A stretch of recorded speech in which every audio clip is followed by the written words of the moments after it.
अगर आप रिजर्वेशन की बात करेंगे, देखिए ये जो हिली एरिया है, हमारा पिछड़ा हुआ इलाका है, हमारे पास अभी स्कूल भी नहीं है। हमें रिजर्वेशन की ज़रूरत है क्योंकि हमारे बच्चे कम्पीट नहीं कर सकते हैं डिस्ट्रिक्ट लेवल पे, स्टेट लेवल पे। होना चाहिए रिजर्वेशन, इसमें किसी को ऐतराज़ करने की ज़रूरत नहीं है।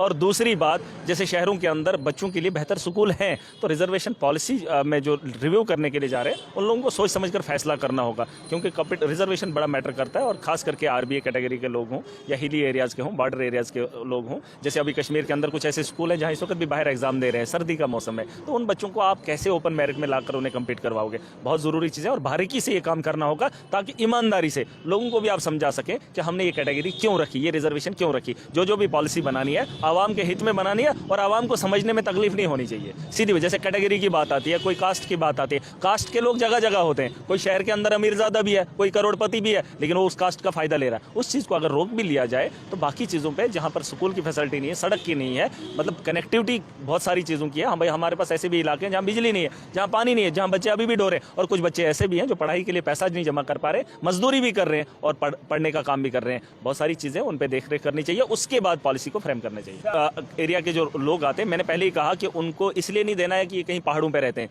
देखिए, अगर हमारा ही वो डिस्ट्रिक्ट डोडा ही मतलब स्टेट का वो जो दिल होता है या वहीं पर ज़्यादा लोग बसते, तो फिर वहाँ पर आरबीआई की जरूरत नहीं है। आरबीआई की जरूरत वहाँ इसलिए है कि इसलिए नहीं कि पहाड़ है, इसलिए है वहाँ स्कूलों की कमी है, वो बैकवर्ड एरिया है, वहाँ आज भी लोग पानी से जूझ रहे हैं, बिजली से परेशान हैं। शहरों के अंदर इन चीज़ों की कमी नहीं है। वहाँ एक हॉस्पिटल कहीं किस्मत से मिलता है, कोई एक डॉक्टर किस्मत से मिलता है घंटों सफ़र करने के बाद, इसलिए बैकवर्ड है।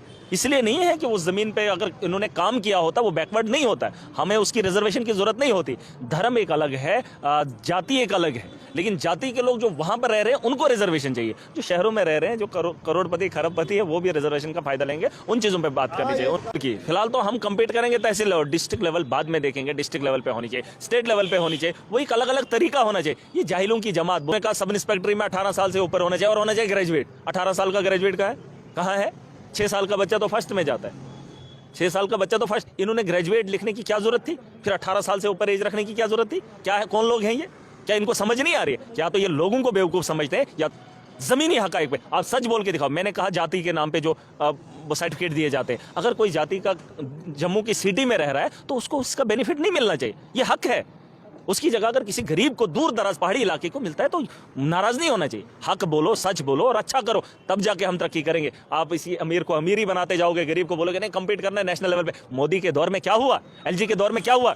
आपने कंपटीशन स्टेट लेवल पे कराया, नेशनल लेवल पे कराया, और उन बच्चों को जो बच्चों को टाट भी नहीं है।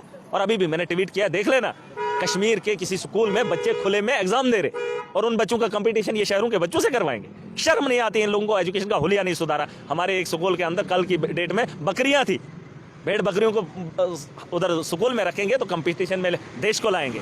ये चीज़ें नहीं होंगी, इसमें सुधार होना चाहिए। और जो सुन लीजिए, जो कमेटी के मेंबर हैं उन कमेटी के मेंबरों तक ये बात पहुंचा दो।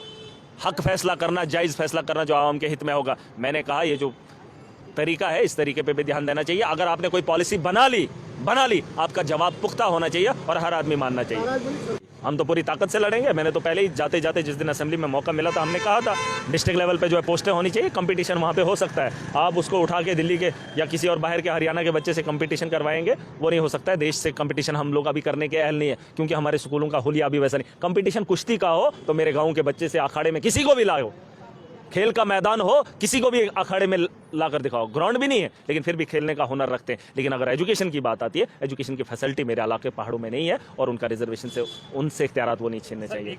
मंत्रालय में कुछ लोग हैं, सरकार में कुछ लोग हैं, हमारी पॉलिसी बनी हुई है, हमारा एक रेजोल्यूशन बना है, पूरी ताकत के साथ जाएंगे, उस पर बहस भी होगी और उस पर मुझे उम्मीद है उसे जो है ठीक किया जाएगा। एजुकेशन और हेल्थ को लेकर जितना हमसे हो सकेगा बेहतर पॉलिसी लाएंगे और मुझे सरकार से पूरी उम्मीद है कि उस पर काम करेंगे। और हम सरकार को नीचा दिखाने के लिए नहीं, सरकार से स्टेट के बेहतरी के लिए चाहेंगे और यहाँ के नौजवानों की बेहतरी के बारे में भी बात होगी। असेंबली का सेशन होगा, बजट का सेशन खुलेगा और बजट पे जिस दिन बहस होगी, मैं राज जम्मू कश्मीर की आवाम की और नौजवानों की नुमाइंदगी करेगा।